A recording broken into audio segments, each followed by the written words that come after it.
Eduardo Falcón está con nosotros, diputado. ¿De qué sos ahora? ¿Libertad Avanza? No.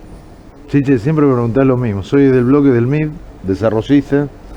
Entramos por la Libertad Avanza con Oscar Sago. Entraste por la Libertad Avanza. Sí, nos fuimos hace 2 años del bloque. Y ahora hablaste con Adorni ayer, ¿no? Bueno, en realidad le hice un par de preguntas que no me respondió. Sí. Fue muy pobre la presentación de Adorni. ¿Quién ganó? ¿Local, visitante o empate?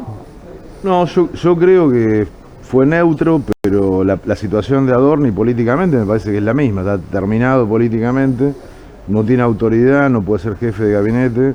Ayer lo llevaron ahí, lo sostuvieron el presidente y los ministros, pero tuvo que leer 6 horas, no pudo dar una respuesta personal ni que le hubiera salido sin leerla. ¿No le preguntaste algo sobre la Yo le ruta? pregunté 2 cosas. Primero le pregunté por qué van tan lento con las aprobaciones del RIGI, del régimen de incentivo de grandes inversiones, porque tienen 100.000 millones de dólares de proyectos presentados y aprobaron 30.000 y le faltan 2/3 a aprobar.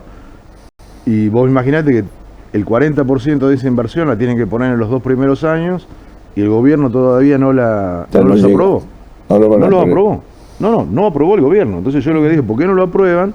Para apurar el ingreso de esos dólares. Hay gente que quiere ponerla. Y me dijo que están en tiempos razonables. O sea, van a terminar el año de cuando termine el gobierno.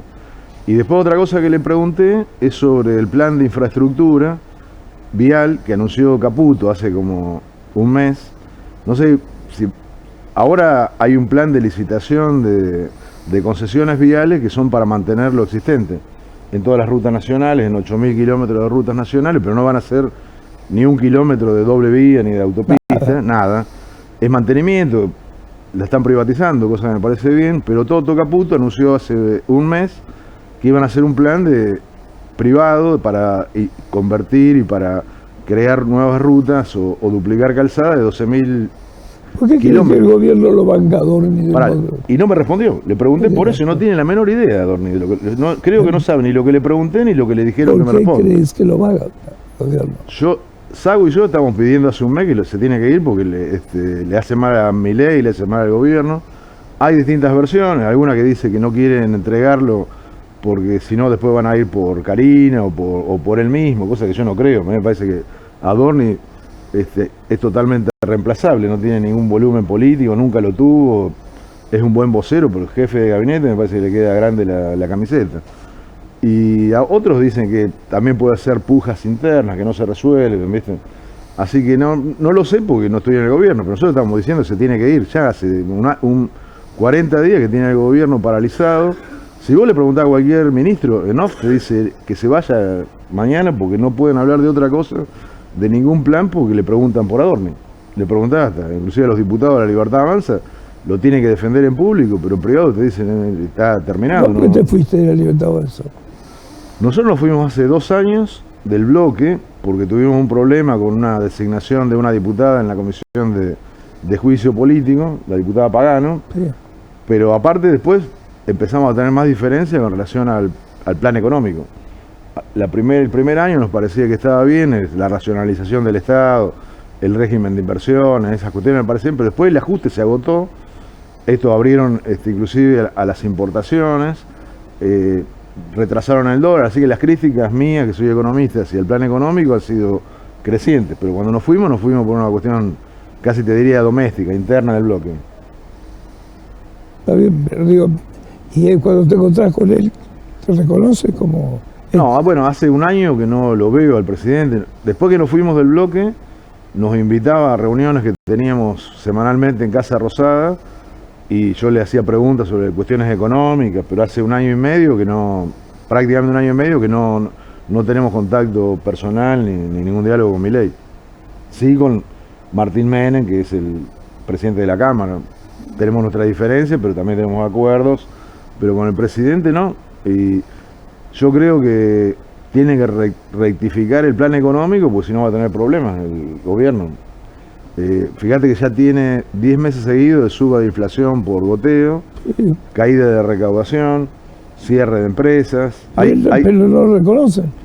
Bueno, yo ayer se lo dije, en las preguntas que le dije, ustedes tienen que con los efectos colaterales negativos del plan económico, la importación de China o algo, tiene que meterle máquina a cuestiones que incentiven la producción, la inversión, y por eso le dije, aceleren con las aprobaciones del RIGI y aceleren con el plan de infraestructura en vial, porque eso mueve mucho la economía. Por esto parece que, o sea, creo que Adorni ni entendió lo que le pregunté, y la respuesta que me dio fueron totalmente vagas, insuficientes. Creo que no sabía ni lo que estaba leyendo. Ahora lo lee con autoridad, ¿viste? Se hace el canchero, el soberbio, pero no tiene ni idea de lo que dijo. Sí, es un momento difícil para el juez. Vos no trabajás el tema de la imagen de Milei, ¿no? Aparte, otra cosa que te digo, la primera hora de discurso que lo estuvieron aplaudiendo, que parecía una cancha Sí. con hinchada local, estuvo 30% hablando de la herencia recibida. Calculá que el tercer jefe de gabinete que nos viene a explicar lo que heredó, ya lo escuchamos, lo sabemos de memoria, tendría que haber anunciado planes para el futuro, para ver cómo hacemos para crecer, ¿no? Explicarnos otra vez lo que hizo Cristina, Alberto, Massa. ¿Qué te dio el acto de la CGT de hoy? Te digo la verdad, estuve con cuestiones familiares, no lo vi, pero creo que la CGT está bien, que mañana es 1 de mayo, no vi absolutamente nada, porque te digo, estuve con reuniones políticas, reuniones personales hasta ahora. Tu productor me llamó 5 veces para que viniera, así que también estuve ocupado con eso. Pero me parece que está bien que la CGT se manifieste, porque creo que hasta es tibia en lo que está haciendo. Creo que le tendría que pedir Sí. que superado el equilibrio fiscal, esta etapa que bajó la inflación de mucho a 3%, ahora tiene que reactivar y pasar a un plan de desarrollo. Yo creo que desarrollo es demasiado pedirles a esto, pero por lo menos que pasen a un plan de crecimiento. ¿Vos creés que no están en condiciones este gobierno de hacer un plan de desarrollo? No, ya lo manifestaron, ellos no creen en ningún plan, y menos un plan de desarrollo. Creen que la mano invisible del mercado, no sé, los astros, la fuerza del cielo que van a solucionar los problemas. Nosotros creemos que deberían tomar algunas medidas más activas para promover la inversión. Por eso, vos imaginate que tiene 70.000 millones de dólares de empresas que dicen que quieren invertir y todavía los burócratas del Estado ni siquiera los aprobaron. Después veremos si la invierten o no, pero son empresas que dijeron quiero invertir 100.000 millones de dólares, aprobaron 30 hasta ahora, le faltan 70, y de esos 70 el 40% lo tendrían que invertir en los 2 primeros años. Y estos están ahí, yo le pregunté qué pasa y me dice no, este es un plazo razonable, me dice van a terminar cuando termine el gobierno. Y lo mismo el plan de Caputo, a mí me parece que lo que anunció Caputo de hacer inversión privada en autopistas, eso es muy dinamizante. Ahora ayer le pregunté al jefe de gabinete del ministro de Economía y no tenía ni idea de lo que le estaba preguntando. Me respondió algo que yo le había dicho, que era que la Ruta 5, por ejemplo, estaba en este plan de concesiones viales, de mantenimiento de No lo sabía. actual. Yo le dije, ahora cuando terminen este plan de privatización de concesiones, que es para mantener lo actual, ¿cuándo van a pasar a lo otro? Y entonces no me hizo un biribiri, que no me respondió, y me dijo, y aparte le digo que la Ruta 5 está en el plan de concesiones, como si yo no supiera que soy de Chivilcoy, y le dije ahí en la cara que esto habían viajado. Hoy hicieron una reunión en Suipacha la semana pasada, los de la Libertad Avanza, y le dije, habrán visto cuando pasaron de Mercedes a Suipacha que la obra que está ahí está paralizada. O sea, no sé si fue o no, pero le dije claramente, y me respondió con lo mismo que le dije yo, no me respondió. Ni hablar de que no tampoco respondió a su situación personal, ni todas las preguntas que le hicieron otros bloques más incisivos. Yo fui suave, porque creo que no le da la nafta para estar ahí, pero le hice 2 preguntas que me parece que eran interesantes para el desarrollo argentino, y no tenía ni idea de lo que me respondió. Imagínate cuando le preguntaron por los viajes, por todo lo demás, hizo una vuelta que son cuestiones privadas, cuando son cuestiones públicas. La verdad que nosotros no le quisimos preguntar por eso, porque sabíamos que le iban a preguntar la izquierda y los peronistas. Entonces le pregunté por algo que sea favorable al desarrollo nacional. Y me hizo un cuento, tiró fruta a la tribuna.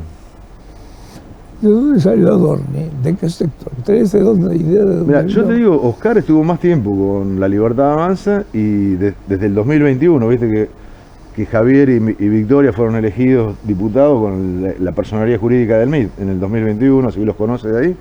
Y lo escuché decir que se sumó al final de la campaña, porque era un periodista que estaba con Babi, que era favorable al liberalismo, pero nunca fue a un acto, nunca hizo militancia política. Ponele que sea un buen comunicador, pero la verdad que para ser jefe de gabinete, que tenés que administrar el presupuesto general de la nación, me parece que el saco le quedaba grande desde que asumió. Y ahora no puede, hace un mes que no habla. No habla, se saca fotos, ¿viste? Selfie con los ministros, lo sacan a pasear, pero no maneja nada. Vos calculás que la ministra Petovelo echó a su propio jefe de gabinete y ni lo consultó. Después echaron a un funcionario del Ministerio de Economía a los 2 minutos. Se le pasó las cuentas. Bueno, pero quiero decirte que hicieron decisiones autónomas sus propios ministros. ¿Vos te pensás que lo consultaron a Adorni para echarlo? No. Y el presidente, Karina, Milei, la secretaria general de la presidencia, decidieron mantenerlo a él. Pero vos imagínate cuando Petovelo echó al jefe de gabinete, porque había sacado un crédito que ni siquiera iría legal y lo echó. Y al jefe de gabinete nacional lo mantienen. Yo creo que está terminado políticamente, jurídicamente, penalmente, que se defienda en la justicia, pero no da para más. Pero es raro el empecinamiento en tenerlo, ¿no? ¿Cómo? Es raro el empecinamiento en tenerlo.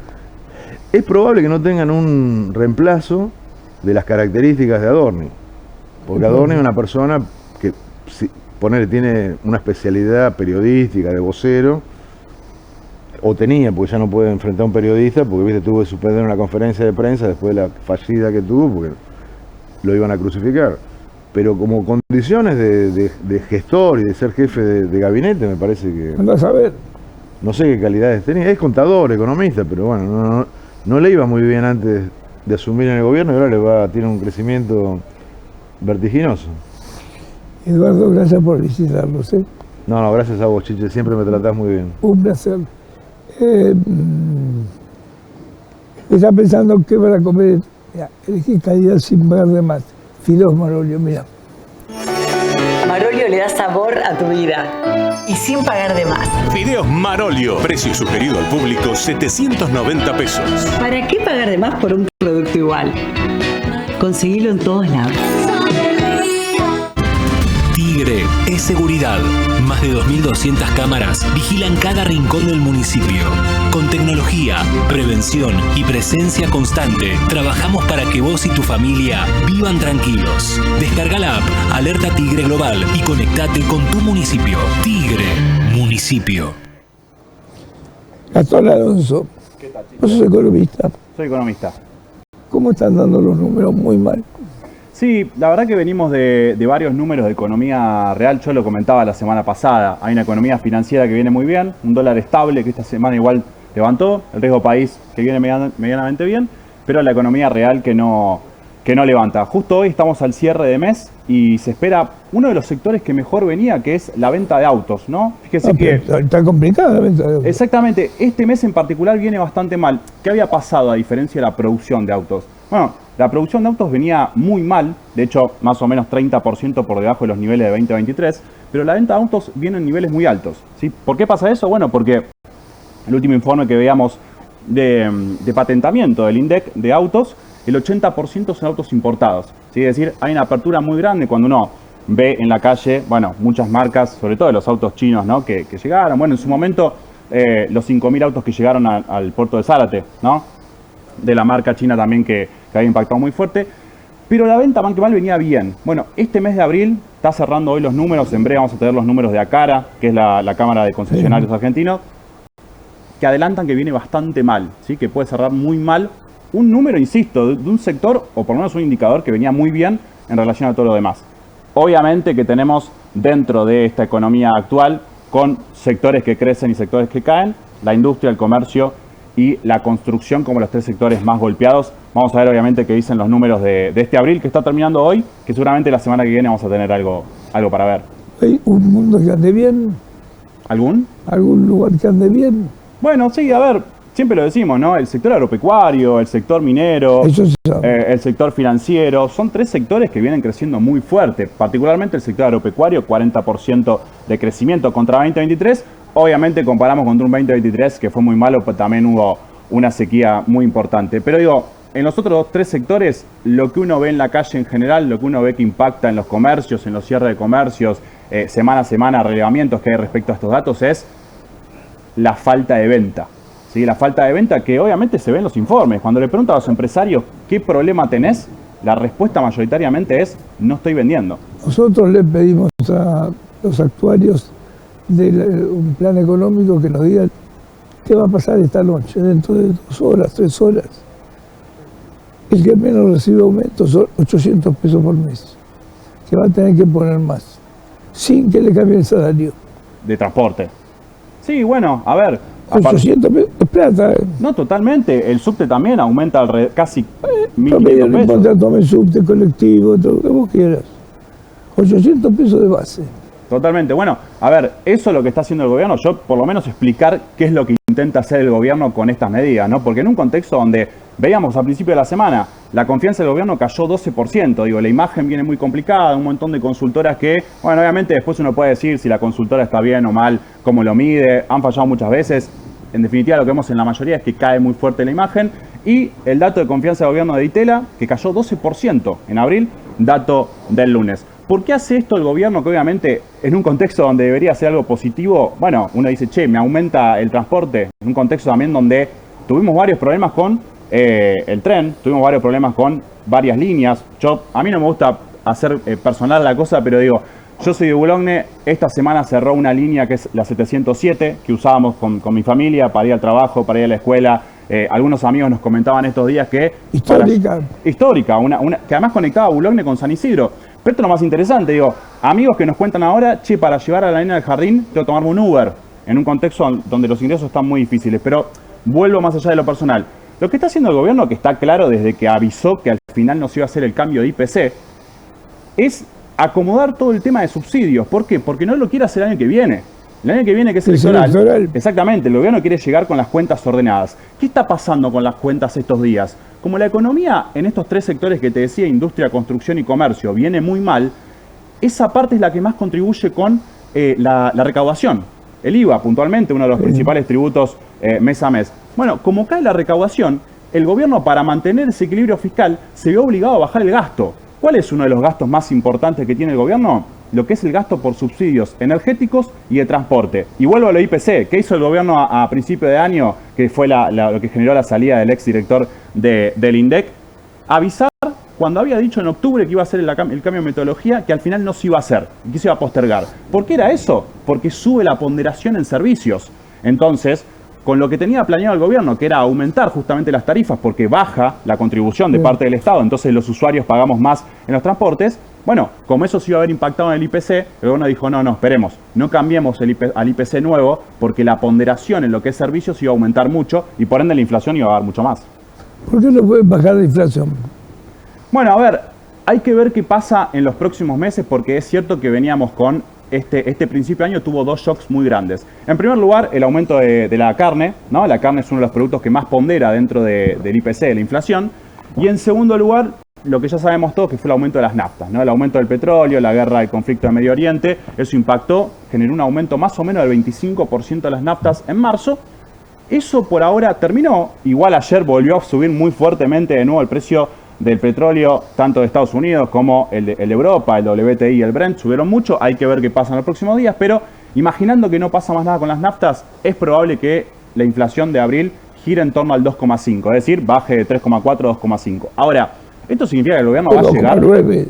¿Cómo? O 2,9 también. Exactamente. Digo, lo que sabemos es que va a bajar, lo que no tenemos en claro es hasta cuándo, hasta dónde va a bajar. Lo que sí tenemos en claro también es que hay otro problema en esta economía, que hace 10 meses que no baja la inflación, y entonces se genera un componente extra que es el componente inercial. Cuando la gente dice y tiene en mente que la economía va a aumentar los precios 2,5, 3% todos los meses, ya está, ahí tenés un problema muy grande como gobierno, porque los que fijan los contratos son las personas. Suben los precios. Exactamente, bueno, es que, a ver, también pasa lo que pasa históricamente en Argentina. Nadie quiere quedar atrás y nadie quiere perder. Entonces, cuando uno piensa que el número es 3 y dice, bueno, todo aumenta más o menos 3%, arrancó el mes y ya puso 3. Entonces ahí tenés un problema que es el que nosotros llamamos el problema de la inercia de inflacionaria. ¿Que eso cómo lo resolvés? Bueno, tenés que trabajar en un plan muy distinto al que está trabajando hoy el gobierno, que es un plan de coordinación de expectativas. Tenés que juntar a los empresarios, a los trabajadores, a los sindicatos, a las familias y decirles, muchachos, a partir de ahora que ya no hay más shock, tenemos que fijar un sendero a la baja. Bueno, eso el gobierno no lo está haciendo y de hecho, digo, esta última semana el presidente y el ministro de Economía fueron a varios lugares, a varios congresos a hablar Y la postura no solo no es cercana, sino que es bastante hostil. Digo, ayer el presidente hablando al sector textil en particular, uno de los sectores más golpeados de esta economía, diciéndole que deberían dedicarse a mejorar la moda, ¿no? Como hacen en Italia, que la ropa italiana es más cara, pero como tiene un estilo, un diseño mucho mejor, la gente lo elige. Bueno, hay un alejamiento muy grande del gobierno para empezar a trabajar ese plan antiinflacionario que no lo veo. ¿Qué sí está haciendo el gobierno para bajar la inflación? Tratar de bajar el dólar todo lo que puede. Tratar de mantener el dólar lo más bajo que puede. Sí, digo, eso de acá a julio lo va a poder hacer. Digo, es esperable que de acá a julio tengamos un dólar bastante calmo. ¿Por qué? Bueno, porque tenemos el periodo del año, de todos los años, donde cae la cosecha gruesa, donde cae la gran mayoría de los dólares del campo, ¿no? Con lo cual hasta julio, agosto, el dólar estaría controlado. Vamos a ver qué pasa después. Salario nunca. Los salarios no, y además esto que usted decía muy correctamente, digo, aumenta el transporte a partir de mañana, a partir del lunes en algunas líneas de la provincia de Buenos Aires. 800 pesos promedio. Exactamente, digo, y el salario no se mueve. Digo, para que tengamos una referencia, según los datos de INDEC, los salarios privados registrados, es decir, las personas que mejores trabajos tienen en Argentina, porque trabajan en blanco en empresas registradas, tienen un poder adquisitivo 3% menor al de noviembre 2023, en promedio, digo, ¿no? E insisto, lo que decíamos la semana pasada, noviembre 2023 no es una referencia buena para comparar. Digo, cuando uno compara contra 2015 o 2017, el poder adquisitivo de los trabajadores privados está en torno a 15-20% por debajo de aquel entonces. Entonces, eso los privados registrados. Ahora, los públicos 20% abajo, y sumo un dato más, que la verdad que también, obviamente, muy importante. Cuando hablan de las jubilaciones, hay que tener cuidado porque las jubilaciones se dividen en dos partes. Por un lado, los jubilados que cobran la mínima, y por otro lado, los jubilados que cobran el promedio de las jubilaciones por fuera de la mínima. Estos segundos sí vienen bien porque vienen actualizando con inflación mes a mes. Ahora, los jubilados de la mínima, que recibieron un bono a principio de 2024 de 70.000 pesos, no se actualizó más. Entonces, los jubilados de la mínima, el poder adquisitivo de ellos cayó más o menos 10% desde 2023. Y a eso hay que sumarle que también se sacaron un montón de programas en donde el Estado le daba de manera gratuita los medicamentos, con lo cual no solamente tenés una caída de poder adquisitivo, sino también que parte de tu salario tenés que destinarlo a comprar medicamentos. Con lo cual, la situación de poder adquisitivo, la situación salarial, hoy es bastante complicada. La verdad que muy clarito, tenés bastante prolijidad para eso. Gracias por visitarnos. Muchas gracias, Chiche. Sí. Ayer empezamos con un informe que tiene que ver sobre la extrema fascinación por el Titanic. Dimos una partecita. Vamos a ver el documento completo, dale. Que todos tengan 9 de la noche, y al ver que su hermano y su mejor amiga se demoraban en llegar, los llamó para saber si les había pasado algo. Jorge atendió y dijo que Cristina se había quedado dormida toda la tarde en uno de los sofás de la oficina y que le había dado cosa despertarla. Recién cerca de las 11 de la noche, Jorge y Cristina llegaron al Tortugas Country Club. A pesar del intenso calor que agobiaba a Buenos Aires, Onassis llevaba puesto un suéter. A pesar de que era pleno verano, Cristina tenía puesto un suéter. Y no bien entró, exclamó: «Nunca te voy a perdonar que me dijeras que en Argentina hacía calor». Según recuerda Marina, durante la cena, de la cual también participaba su exmarido, Alberto Dodero, Cristina se puso a hablar sobre su padre, Aristóteles Onassis, y sobre la muerte de su hermano Alex. El problema es que con esa cantidad de botes no iban a poder salvarse de la tragedia ni la mitad de las personas que había a bordo. La capacidad de los botes no llegaba a abarcar un número de 400 personas, y en la cubierta del Titanic había 1.367 pasajeros y 860 tripulantes. Mi madre estaba tan preocupada por el viaje que yo no quería ir. Había tenido una premonición muy fuerte de que habría algún problema, pero no sabía cuál. Pero el momento en que supo que íbamos a viajar en el Titanic dijo: «Ahora sé por qué estoy asustada. Y es porque los constructores del barco dicen que es insumergible». Y su expresión fue: «Eso es como desafiar a Dios».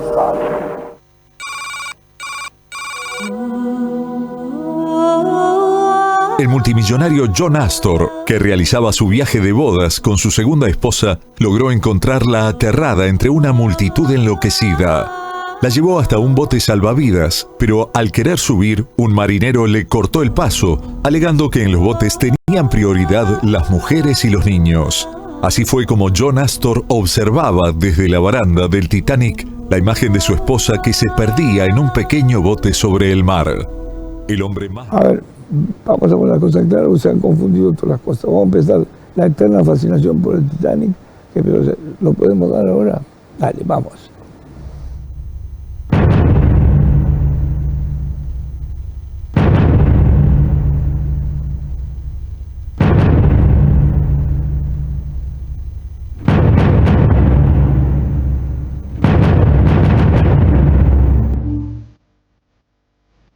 Esto no ocurrió ni hoy ni ayer. Esto ocurrió hace más de un siglo. Sin embargo, sigue fascinando y conmoviendo como en ese momento. El hundimiento del Titanic no deja de sorprender y todos los años hay nuevas revelaciones.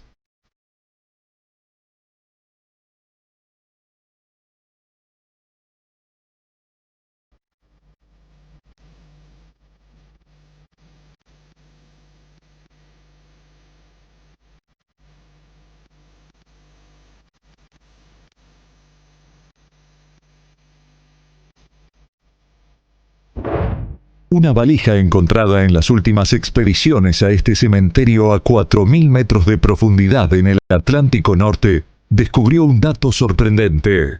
Esa valija tenía un dueño, y ese dueño tenía 17 años y era un argentino. Sí, aunque parezca increíble, a bordo del Titanic viajó y murió un argentino. James Cameron se habrá inspirado en este joven argentino a la hora de crear a Jack, el personaje de DiCaprio, o por el contrario le habrá servido de inspiración para darle vida al villano. La eterna fascinación por el Titanic. Una tragedia que sigue viva. 15 de abril de 1912. Barco Titanic. Peso 66.000 toneladas. Largo 300 metros. Pasajeros 2.227. Muertos 1.522. Sobrevivientes 705. Motivo del hundimiento: colisión con un iceberg en el Atlántico Norte. Todo había comenzado en Belfast, Irlanda, 3 años antes, con la construcción de esta majestuosa nave pensada para que la disfruten las personas más ricas del viejo continente. El transatlántico más lujoso del mundo, más que un barco, era un verdadero palacio flotante para su tiempo. Fue equipado con una piscina interior, un gimnasio, una cancha de squash, un baño turco, una biblioteca y una sala de recepción, entre otras comodidades para uso exclusivo de primera clase. Mirar al Titanic anclado en el puerto era un espectáculo. Las chimeneas tenían 20 metros de altura. El ancla era tan pesada que para arrastrarla desde el astillero hasta el barco se necesitaron 20 caballos. Pero más allá del lujo, era el adelanto tecnológico lo que seducía a sus pasajeros.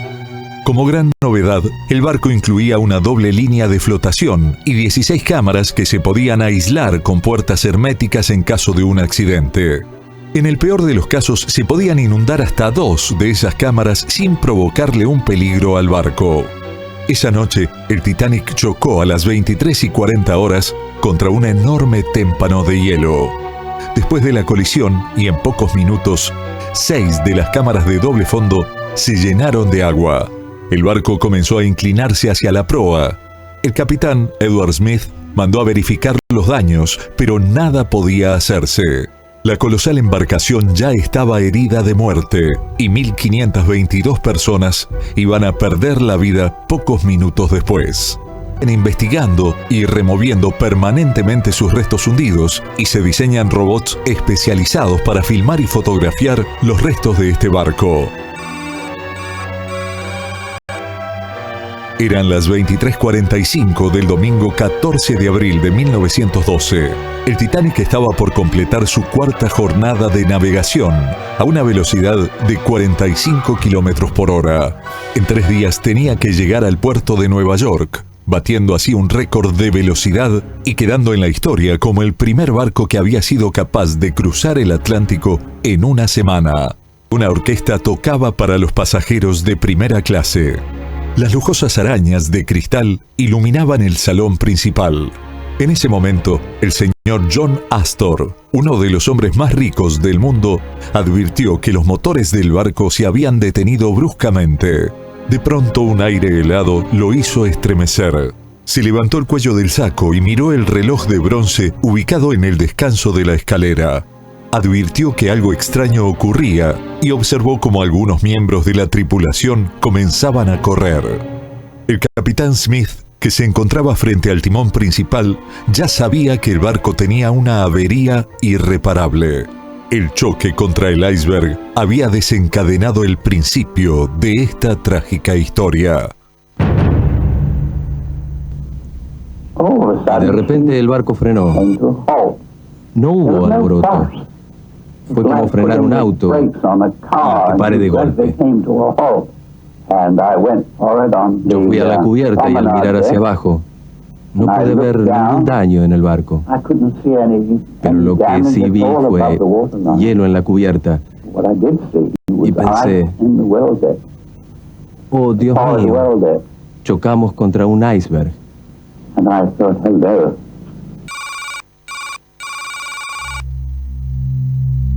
Ericación por radio estaba recién en sus comienzos y la señal de SOS recientemente adoptada era una novedad para el nervioso operador de telégrafo. El Titanic pedía ayuda desesperadamente. A más de un siglo, causa indignación pensar que si el California hubiera acudido al pedido de auxilio, se hubieran podido salvar 1.522 vidas. A las 12:35 de la noche, el desconcierto de la gente era total. Se escuchaban los sonidos de las alarmas, se podían ver las bengalas iluminar el cielo y ya era evidente que el pronóstico no era bueno. La tripulación comenzaba a sacar con mucho nerviosismo las lonas que cubrían los barcos salvavidas. Sin embargo, los pasajeros del Titanic todavía no eran conscientes del peligro que se avecinaba. Observaban la situación imaginando que si se estaban sacando los barcos salvavidas era tan solo a modo de prevención.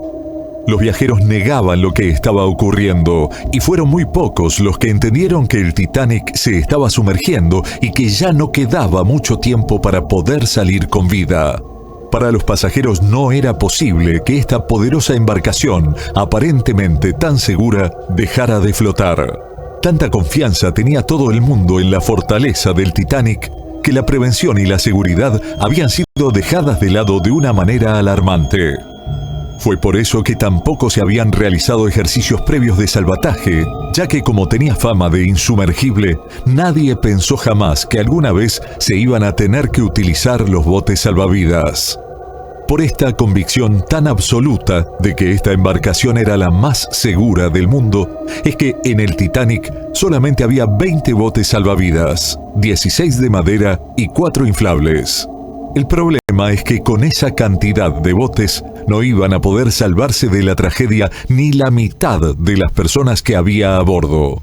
La capacidad de los botes no llegaba a abarcar un número de 400 personas, y en la cubierta del Titanic había 1.367 pasajeros y 860 tripulantes. Mi madre estaba tan preocupada por el viaje que yo no quería ir. Había tenido una premonición muy fuerte de que habría algún problema, pero no sabía cuál. Pero el momento en que supo que íbamos a viajar en el Titanic dijo: ahora sé por qué estoy asustada. Y es porque los constructores del barco dicen que es insumergible. Y su expresión fue: eso es como desafiar a Dios.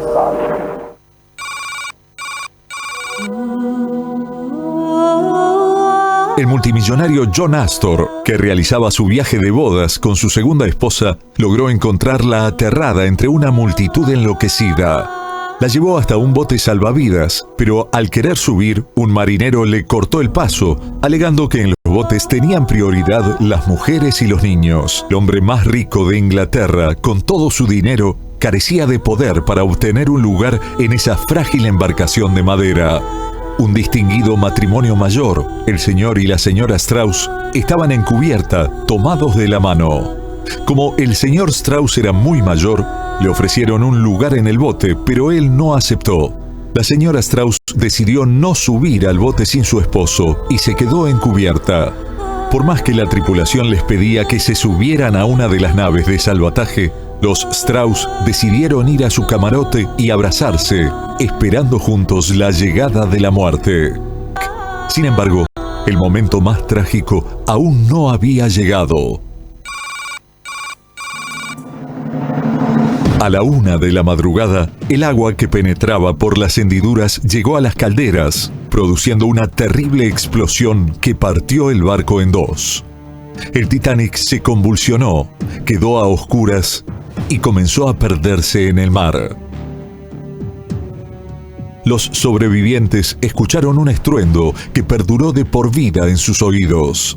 La gente, desde los botes salvavidas, miraba atónita la muerte del gigante y a sus tripulantes, desesperados, que en la oscuridad absoluta intentaban sostenerse de las barandas o se arrojaban gritando al mar.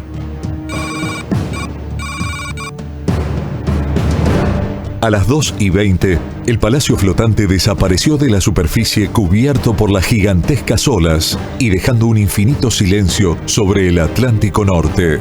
La gente comenzó a congelarse en el mar.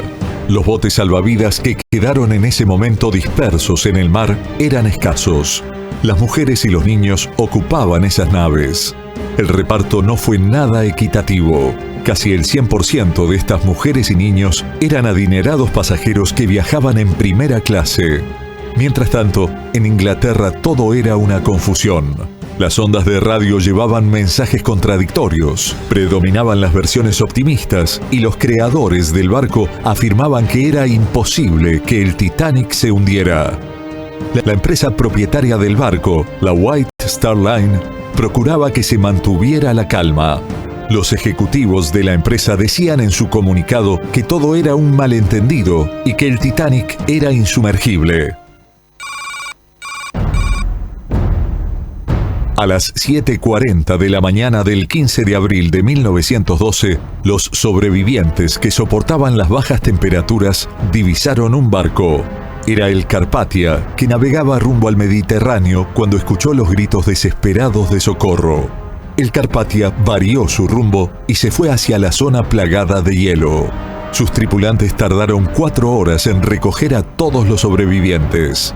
Para ellos comenzaba ahora una búsqueda desgarradora e infructuosa. Saber qué suerte habían corrido sus familiares. De los 1.522 muertos, solo pudieron rescatarse 300 cadáveres. Sus restos descansan actualmente en un cementerio de Canadá. Pero existe otro cementerio, profundo, helado y solitario, a 4.000 metros de profundidad. Allí, donde las dos mitades del Titanic yacen separadas por 600 metros. Allí duermen en el olvido las botellas que nunca fueron abiertas. Es allí donde se ven aún los instrumentos de navegación más soberbios del mundo en 1912. Aún hoy se ven los sofisticados platos y la vajilla aristocrática de plata, o la baranda de la escalera que daba a la entrada del salón. Muy cerca, las máscaras que se usaron en las fiestas de primera clase. Se observan zapatos y botas de marinos. Hay tazas y una botella de champán que nunca pudo ser bebida en la noche de bodas del señor Astor y su esposa. En el fondo y la oscuridad, la caja de seguridad que se dice fue saqueada por la tripulación antes de hundirse y en la que se estima que había miles de libras esterlinas en billetes y monedas de plata. Hace algún tiempo y contratados por James Cameron, director de la película Titanic, un grupo de investigadores diseñó 2 naves submarinas de última generación equipadas con cámaras de alta. En una de estas recorridas submarinas se encontró una valija. Esa valija tenía un dueño. Su nombre era Edgar Samuel Andrew. Tenía 17 años y se descubrió que pese a su nombre en inglés, fue el único argentino que viajaba en el Titanic. Había nacido en 1895 en la estancia El Durazno, cerca de Río Cuarto, en la provincia de Córdoba. Originalmente tenía pasaje para el vapor Oceanic, pero debido a una huelga de carbón, fue transferido al Titanic como pasajero de segunda clase. Poco antes de zarpar, Edgar le escribió una carta a su amiga Josefina Josie Cowan, expresando un sentimiento sombrío. Figúrese, Josie, que me embarco en el vapor más grande del mundo, pero no me encuentro nada orgulloso, pues en estos momentos desearía que el Titanic estuviera sumergido en el fondo del océano. Durante el naufragio, la noche del 14 de abril de 1912, Edgar se encontraba con una joven llamada Edwina Winnie Trout. Según el testimonio de ella años después, Edgar le cedió su chaleco salvavidas al ver que ella no tenía uno, permitiéndole sobrevivir mientras él se lanzaba al mar helado. Sorprendentemente, el contenido de la valija estaba en excelente estado, gracias a que estaba cerrada y hecha de un material resistente. Según su diseñador, no podía hundirse jamás. Sin embargo, el esqueleto del Titanic permanece como mudo testimonio de esa afrenta a Dios. Suficiente, mientras se cumpliera con la legislación. Hace muy poco se descubrió que la barandilla de la proa, donde en la ficción Jack y Rose sellaron abrazados su historia de amor, se viene deteriorando, producto de la erosión que se produce en el fondo del mar. Hace muy poco también se encontró una estatua de bronce que había caído al fondo del mar. Siempre se encuentran cosas nuevas. Quizás ese es el secreto de esta eterna fascinación. Esto es el motor de estribor. Cuando miras la sección de popa por donde se partió en dos y descubres los dos motores de pistón de 4 pisos de altura, la verdad es que parecen dos esfinges gemelas custodiando una tumba prohibida. Del Atlántico Norte, convirtiéndose en una tragedia que no termina nunca. Está a vender oro, alhajas, relojes antiguos, lo que vos tengas. Y los 2114 tiene el mejor precio de Argentina. Ya.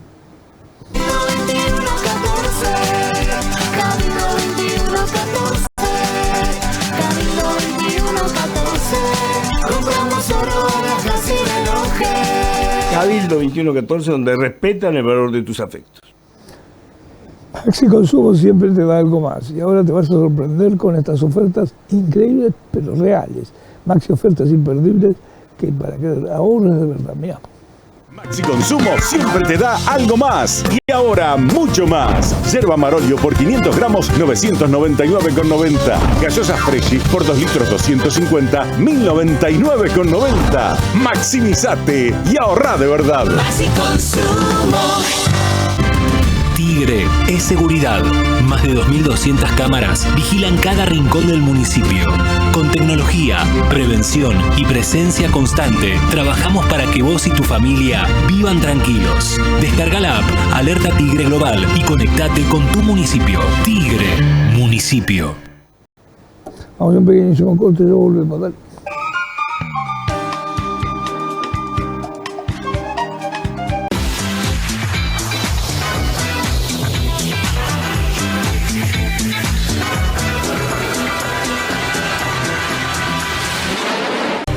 Cinenet presenta las mejores superproducciones de Hollywood. Jueves, Kickboxer con Jean-Claude Van Damme.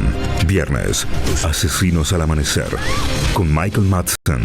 Cinenet, de lunes a viernes a las 21 horas por Net. Del jueves al domingo en Disco, 3x2 en vinos y espumantes y 4x2 si pagás con Cencopay Crédito. 4x3 en leche larga vida. Y combo Fernet Branca más Coca-Cola, 18.500 pesos. Además, cuarto trasero de pollo, 4.399 pesos el kilo. Comprá también online. Conseguí tu pasaporte a la gloria. Con tu compra mayor a 60.000 pesos en marcas participantes, podés ganar un viaje a Estados Unidos. Salimos a la calle a probar la nueva fórmula de Vanish. ¿Quién me ayuda a manchar esta remera con algo que no salga con nada? El detergente solo no va a ser suficiente. Vamos a agregar Vanish, incluso sin refregar. Este es el poder de la fórmula mejorada del nuevo Vanish. Elimina manchas casi imposibles, hasta la grasa. Anímate al desafío y confía en Vanish. ¿El dolor de garganta arruinó tu día? Confía en Strepsils para darlo vuelta. Su doble efecto actúa de manera local, aliviando el dolor y la inflamación en tan solo 2 minutos. Y con un efecto duradero de hasta por 4 horas. Decile chau al dolor de garganta con Strepsils. ¿Ya sacaste tu pasaporte a la gloria? Con tu compra mayor a 60.000 pesos en marcas participantes en Disco y Vea, podés ganar viajes a Estados Unidos para sentir la pasión allá. Y 2 TV LED 85 pulgadas por día para vivirla acá. Hacé que tu ticket de compra se convierta en héroe. Con Sencopay, duplica tus chances. Conseguí tu pasaporte a la gloria comprando en Disco y Vea. 1, 2. Bueno, dale, arranca. ¡Pará! ¡Mike! ¿Van a hacer el video con el inodoro con manchas de sarro? Pero si siempre uso lavandina. Eso no lo remueve. ¿Por qué no probás limpiando con Harpic? Que llega a los rincones más difíciles, eliminando por completo el sarro y desinfectando. ¡Vamos! Para cualquier desafío que te dé el inodoro, nada mejor que Harpic.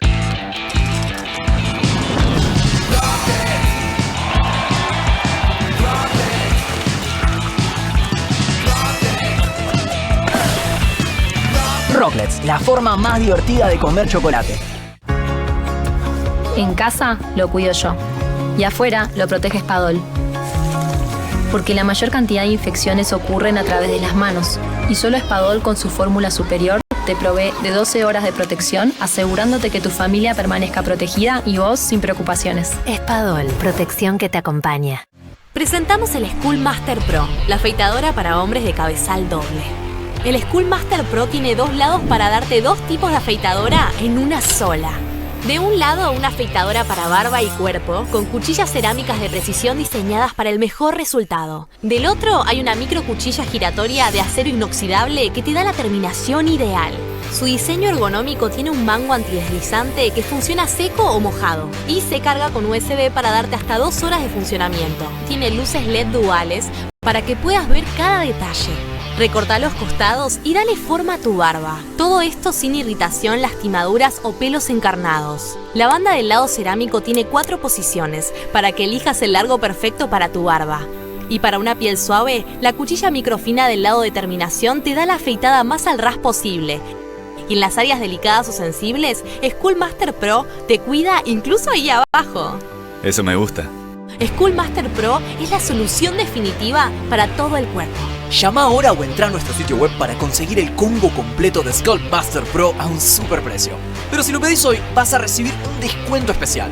Tenés el combo completo por un precio increíble. Llama ya.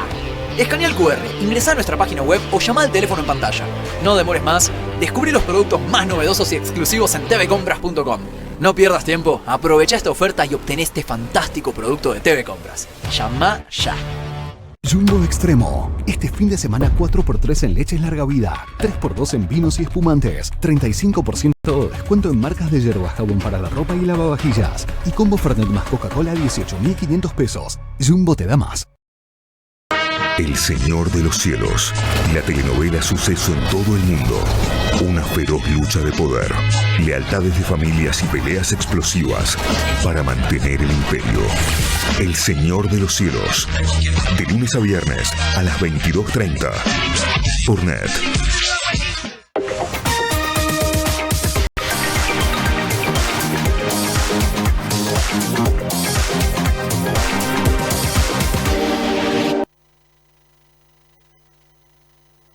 Linda es la potencia del sol que avanza desde el este. Linda es la gente que se levanta al alba para preparar todo, justo antes de que se pongan en marcha millones de soñadores. Buenos Aires, la ciudad más linda del mundo.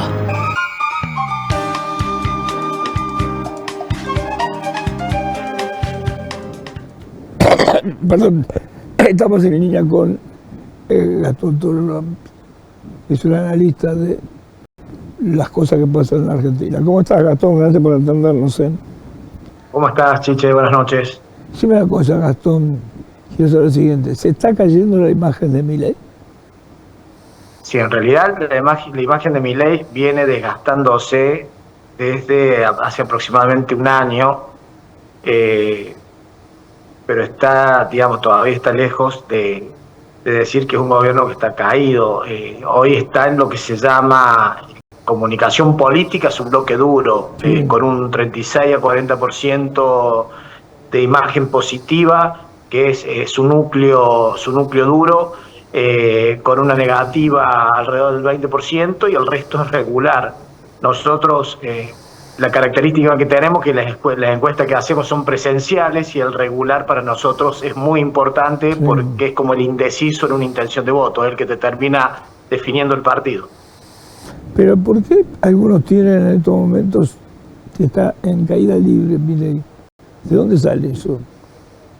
Y esas son las encuestas, digamos, en redes. Y, a ver, Milei en realidad perdió mucho capital político. Yo no estoy diciendo que Milei está bien, tampoco estoy diciendo hacia la foto de hoy, a nivel nacional de Milei. Hoy Milei en Córdoba, por ejemplo, perdió 35 puntos, porque ganó con casi el 75% y está en el 40%. Es mucho, en 2 años perder 35 puntos, es una barbaridad. A nivel nacional está alrededor de 36 puntos, donde el promedio del que lo votó fue alrededor del 55%. Entonces estamos hablando que en realidad está perdiendo, la media que perdió a nivel nacional es 20 puntos. Es mucho, pero no está derrotado. O sea, el resto son encuestas en redes y hay muchas operaciones también en medios. Pero la foto de hoy, el que está ascendiendo, sí, claramente es Axel Kicillof. ¿Dónde está el fracaso, Gastón? ¿En la economía, en la política, en qué? En realidad, el fracaso principal, el regular, cuando nosotros hacemos la repregunta de por qué el regular de Milei, ese casi 30% de regular que antes fue positiva de Milei, es el que le daba la positiva a Milei y el que lo votó a Milei. Principalmente no lo afecta tanto el tema Adorni, sí lo afectó, no el caso Andis ni el caso Libra. El caso de Adorni sí lo afectó y yo como analista político todavía me cuesta entender por qué no se desprendió de Adorni, pero el tema económico es fundamental. Si en el segundo semestre Milei no ajusta, no activa, mejor dicho, la microeconomía, va a estar en serios problemas porque puede seguir quebrando su adhesión y cruzar perder el piso del 30% y ahí, digamos, sí tiene serios problemas para una reelección. O sea, el punto central es la economía, la microeconomía. El punto central es la economía, exactamente. También es real que en la repregunta, cuando se hacen los encuestados, tampoco quieren lo que había anteriormente. Por eso hay que ver la construcción del nuevo justicialismo, que es la principal oposición, encabezada claramente por Axel Kicillof, cómo se reconstruye hacia la carrera del 27, ¿no? ¿Y alguna medición da Kicillof versus Milei o Milei versus Kicillof? ¿Cómo están jugados? No, en realidad nosotros lo que estamos haciendo hoy es intención, digamos, en realidad lo que es imágenes. Sería una falacia hacer una intención de voto a más de un año de la elección, porque cualquier cosa puede ocurrir en Argentina y los resultados te cambian abruptamente, Chiche. Si en realidad, hasta que no estén las fórmulas totalmente ordenadas, no se puede hacer una intención de voto. Es una falacia hacerlo. No, también lo que digo es, a lo mejor hay tendencias. Claramente, la oposición que hoy puede arrebatar la elección el año que viene es un frente justicialista, no digamos con un populismo de izquierda como el kirchnerismo, más tirado a centro-derecha, y que creo que es la construcción que trata de hacer Kicillof. O sea que puedo decir, pero no hay ningún elemento que diga que está siendo positivo, por ahora sigue bajando. Totalmente, el gobierno de Javier Milei está en un problema importante, también está atado a otras cuestiones que puedan ocurrir en la geopolítica, como en el caso de cómo le vaya en la elección intermedia a Trump también, pero sí está en un problema importante.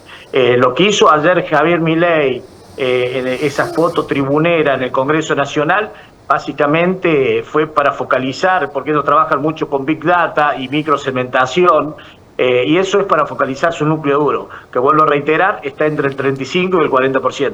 Pero vos decís que eso, cuando dice asesinos, chorros, ¿eso es bueno? eso focaliza su núcleo duro. Si no, no es bueno. En realidad él está focalizando en su núcleo duro y va a tratar de dispersar a la oposición, pero igualmente no le alcanza para ganar con 38 puntos no le alcanza para ganar. O sea, 40 tiene en Córdoba, donde ganó por el 75, pero nosotros, por ejemplo, el martes hicimos un estudio de campo en Santiago del Estero y Milei no cruza el 15%, hace 2 semanas en Rosario, y ahí está alrededor del 36-37% cuando ganó con el 57%. En realidad está en una encrucijada y está en un problema, que si no sale y no arregla el tema de la economía y no empieza a haber pesos en las calles, que es lo que es la microeconomía, que lo único que él ha hecho bien, digamos, el tema de la macro, pero si en el segundo semestre, pasado el recreo social, que es el Mundial del Fútbol, pasa el recreo que va a tener la sociedad, que son esos 40 días del Mundial, y si no hay una reactivación, tiene un problema real el presidente Javier Milei. Ahora, ¿la reactivación tiene que pasar por el salario o puede pasar por la venta? Porque digo, ¿tiene que subir salario? No, yo creo que tiene que pasar por la incorporación y con la famosa plan platita, que en un momento el ex ministro y candidato Massa intentó hacer. Creo que llegó tarde a hacerlo, por eso terminó perdiendo la elección. Creo que tiene que darle, digamos, tiene que volcar más pesos en la calle, es lo que principalmente es el problema en la microeconomía que está ocurriendo. Y que obviamente se repercutiría en salario. ¿Lo ves a Javier Milei anunciando un plan platita? Es muy ortodoxo Milei, pero hay muchos intereses que van más allá de su núcleo, de su círculo rojo. Hay intereses geopolíticos, digamos, que va más allá de su círculo rojo. Me parece que van a incidir más los intereses externos para que haya un plan platita en el segundo semestre. Sí, no va a tener más remedio, entonces. Te agradezco mucho la gentileza que nos ha atendido, a todo muy interesante. La semana que viene tenemos más tiempo, seguimos, dale. Abrazo grande, realmente. Chiche, gracias. Gato en todos los analistas de tendencias. Acordate en Pharma Online, encontrar maquillaje, dermocosmética, cuidado personal y mucho más. Comprar con cuotas sin interés, retirar gratis en más de 3.000 farmacias de todo el país y aprovechar descuentos